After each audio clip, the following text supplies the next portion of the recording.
Money is a tool.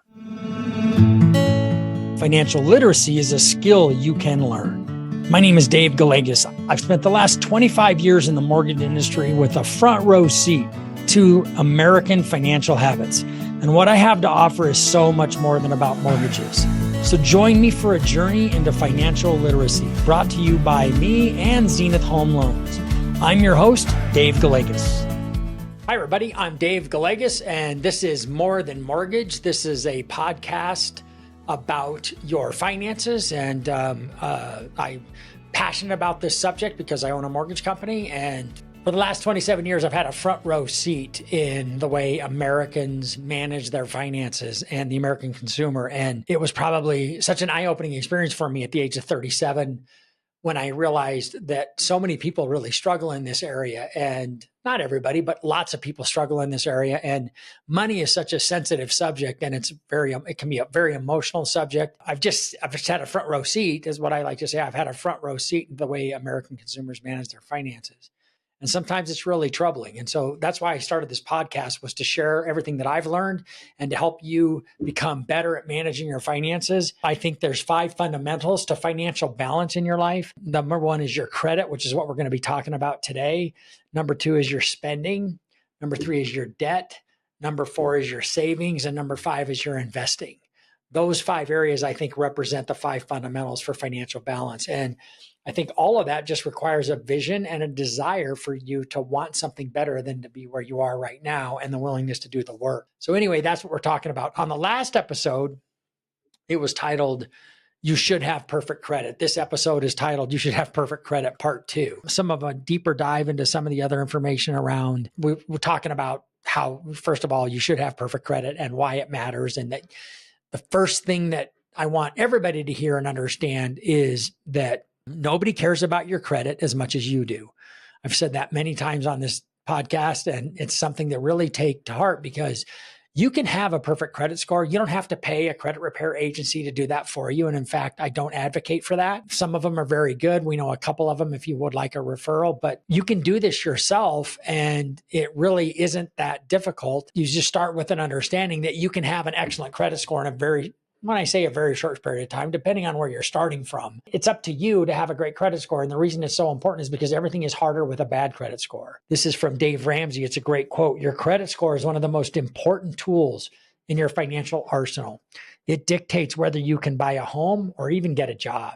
Think about that, man, because we do that, right? You know that we do a credit check in people that we're going to hire.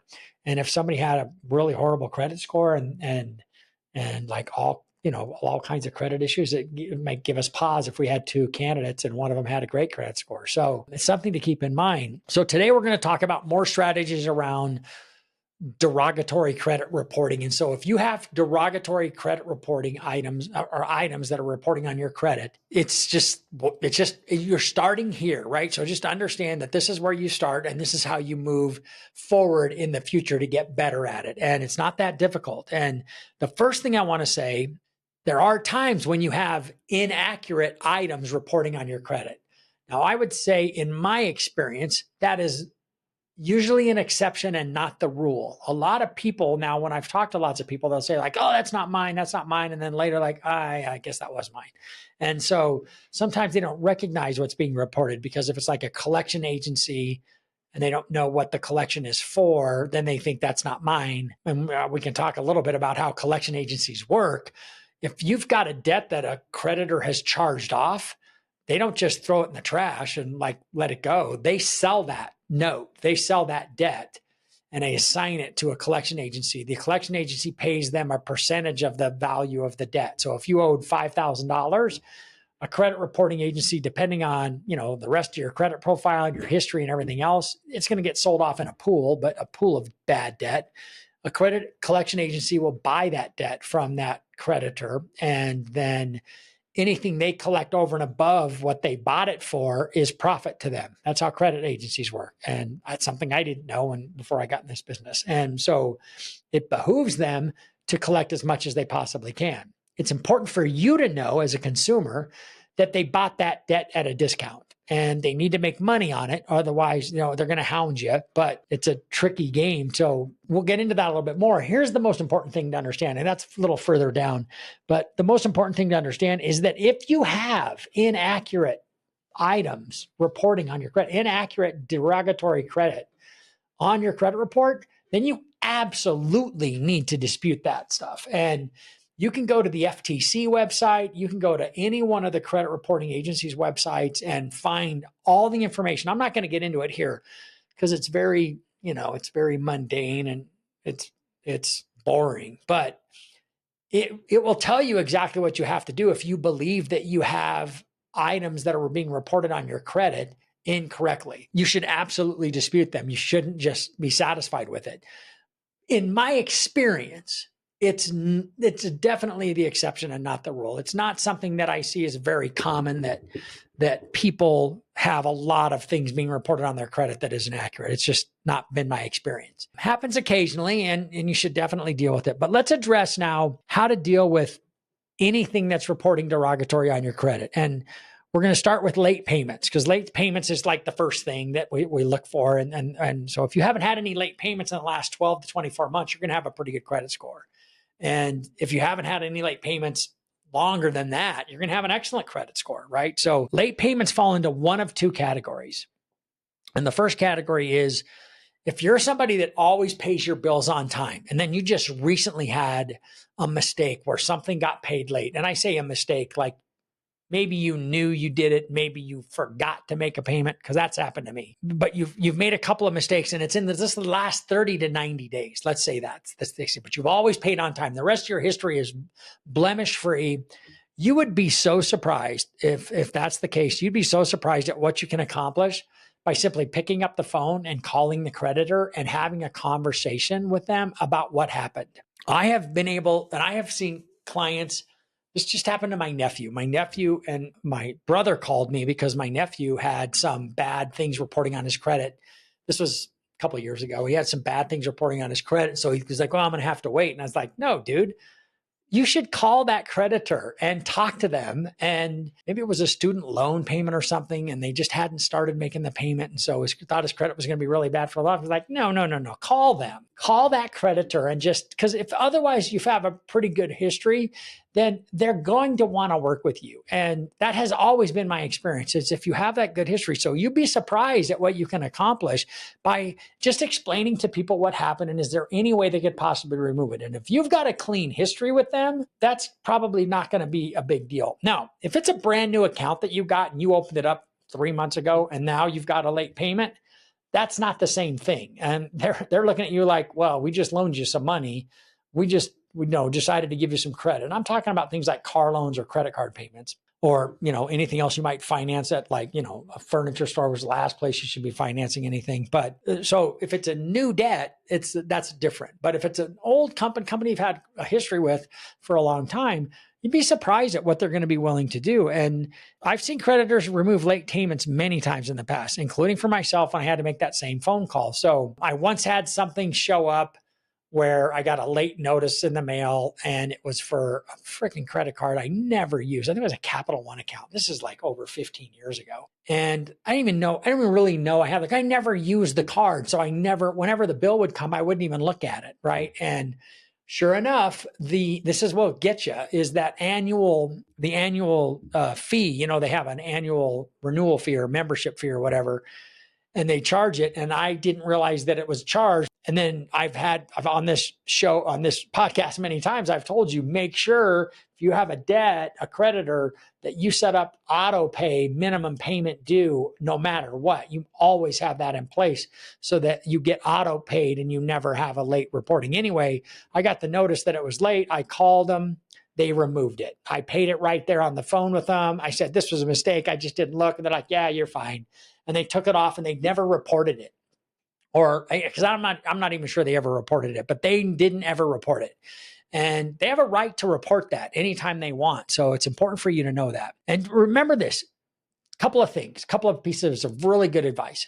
You're calling another human being and you're asking them to do something for you. They don't know you, right? You're just a number. You're asking them to do you a favor, and you want them to do something for you that they don't have to do. by law, they don't have to take something. So you're asking them to do something for you that they don't really have to do. And if they do it, it's really going to be helpful to you, right? So be kind, be courteous, be respectful, and just ask for forgiveness and see if there's any way that they could help you out. You'd be surprised at what people will be willing to do. If you say, hey, I really need your help. My wife and I are saving for a house. Or I really need your help because I've been trying really hard to make sure that my payments are all on time, and they usually are, as you can see. So like if you have it now, the other thing I would tell you is don't take no for the first answer. So if you're talking to somebody and they say no, see if there's someone else that you can speak to. Just say, look, I understand you may not be in a position to be able to do that. Is there anyone else I can speak to that you report to? Because I understand you may not be in a position to say yes to that. Who else can I talk to? Can you put me in touch with somebody else? You have every right to ask for that as well. Again, be respectful and kind. You're going to get a lot further with that. If you've never read a book called How to Win Friends and Influence People, highly recommend it because it's just how you treat. If you go through life, you get what you give. I believe that you get what you give in life. So if you want people to treat you with respect, then treat them with respect. If you want people to treat you with kindness, you need to treat them with kindness. You'll get what you get.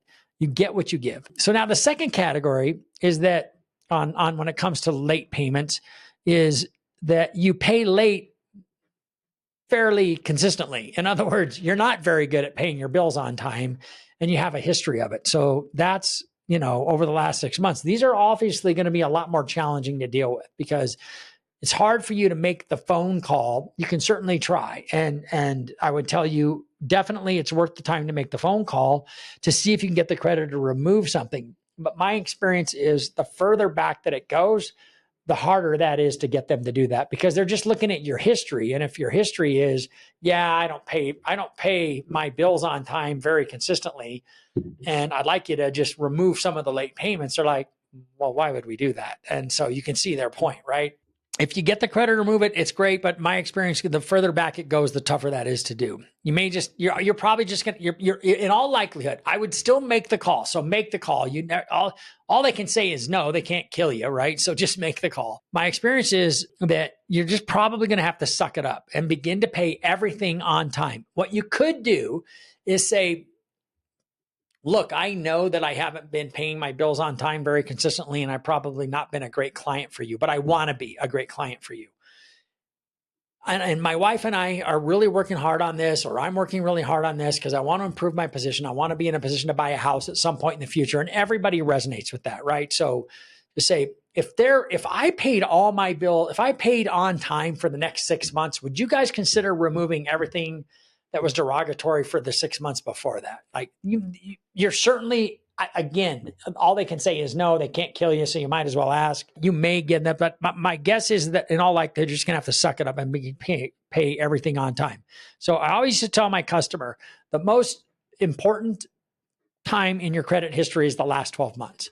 And then the second most important time in your credit history is the last 24 months. So we always look at the last 12 months first, and then the last 24 months.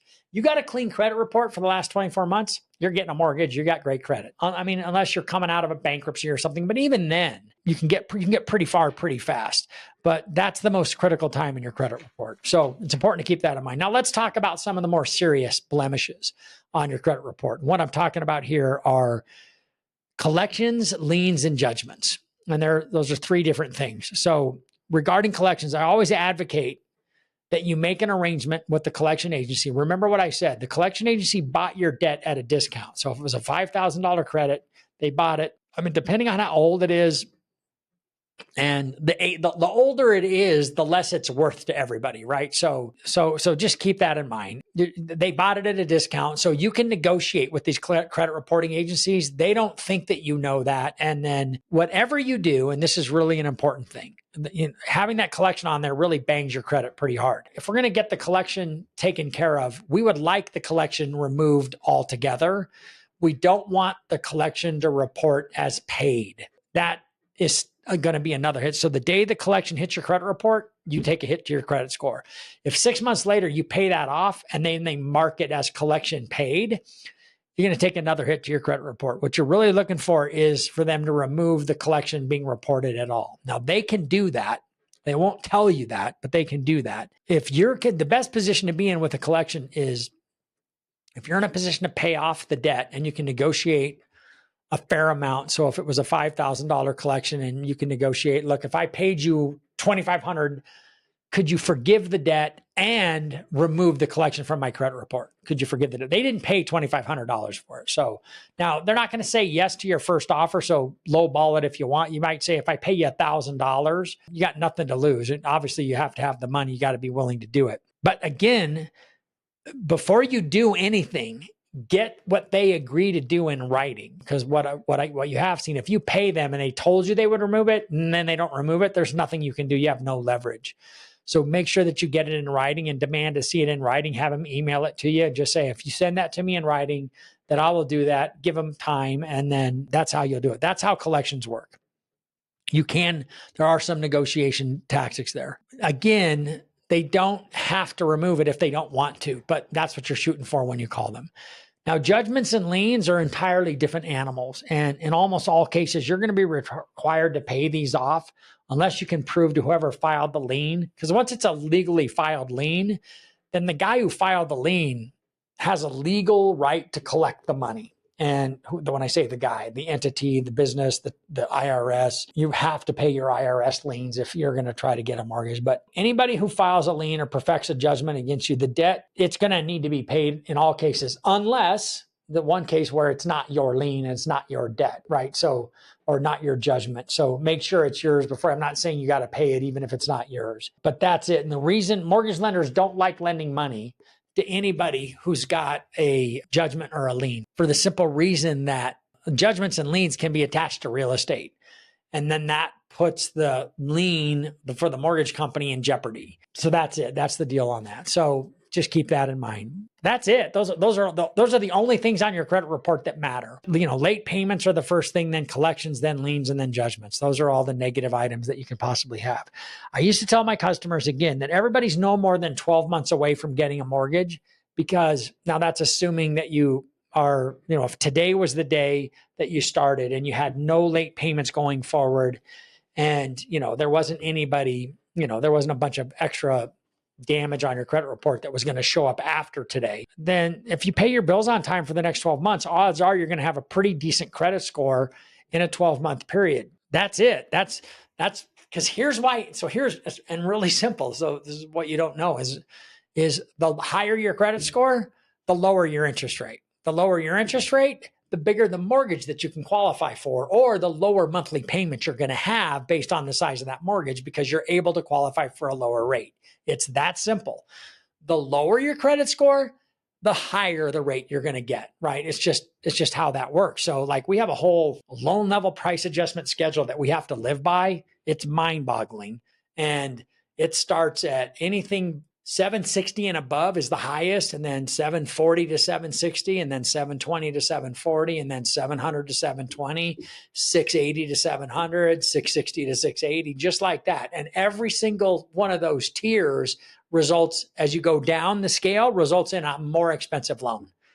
It's just what the lenders do. It's just what the banks do. So the purpose of a great credit score is to make you look like a better credit risk, which qualifies you for better interest rates. How it's worked since the beginning of time, and it's how it's going to work until the end of time. So that's why I've said to you many times, everything is cheaper with a great credit score, and that's why you need to have one. I'm going to just end this talking a little bit about bankruptcy. I almost never bring this subject up because it can be such a big deal.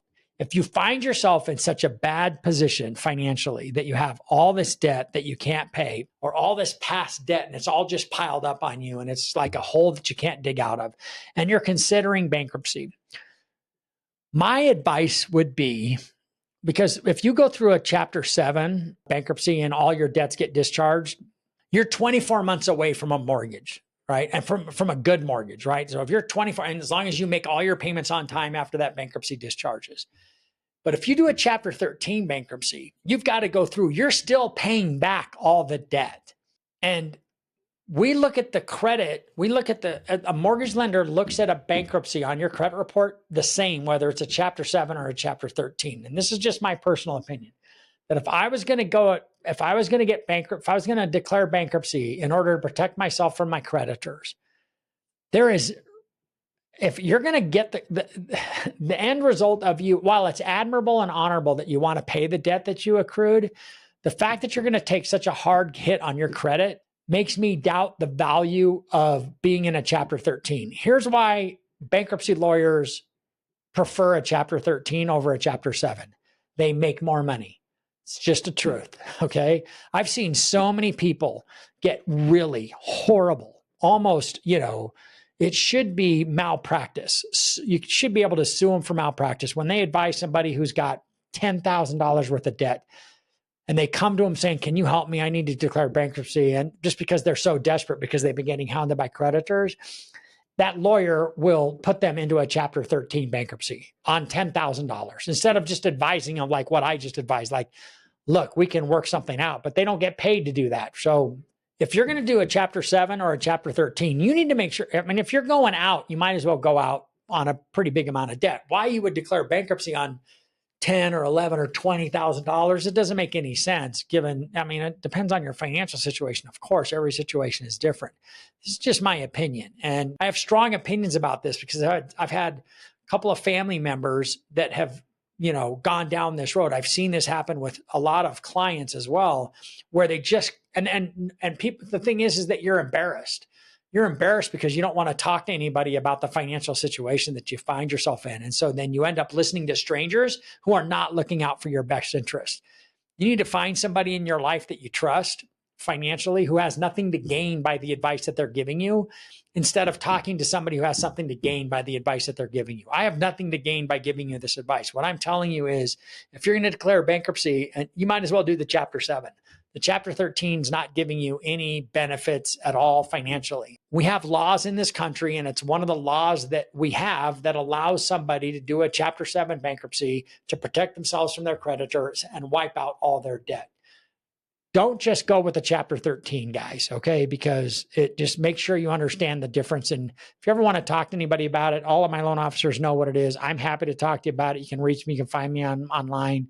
You can find me through the podcast. So there you go. I have pretty strong feelings about it because I've seen some people really get taken advantage of, and it pisses me off. And it's only because these attorneys, they're a little shady. They advise people to do Chapter 13s when a Chapter 7, they wouldn't even need to do a bankruptcy, first of all. And then second of all, a Chapter 7 would have been a better option for them. And I feel strongly about this because, like, if somebody comes to us and wants a mortgage and they want to refinance their mortgage, if the mortgage that they can refinance into isn't going to do them any good, we're not doing that loan. We're not going to okay, you said you wanted a mortgage because I'm just taking your order, because that should be malpractice. So we're not doing that. We don't operate that way. And I hate it when other people do. Don't let yourself get taken advantage of. Okay. That's it today for the More Than Mortgage podcast.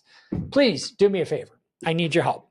If you would like to please rate this podcast, share it with your friends, and share it with other people. If you give us a rating online, I would really appreciate it. That really helps us. Thanks everybody for listening. I really appreciate it. Tell your friends. Have a great day. And I'm Dave Gallegos. Thanks. Thank you for listening to More Than Mortgage with Dave Gallegos, brought to you by Zenith Home Loans. If you enjoyed this episode, please subscribe anywhere you find podcasts and share this episode with a colleague who would also find value.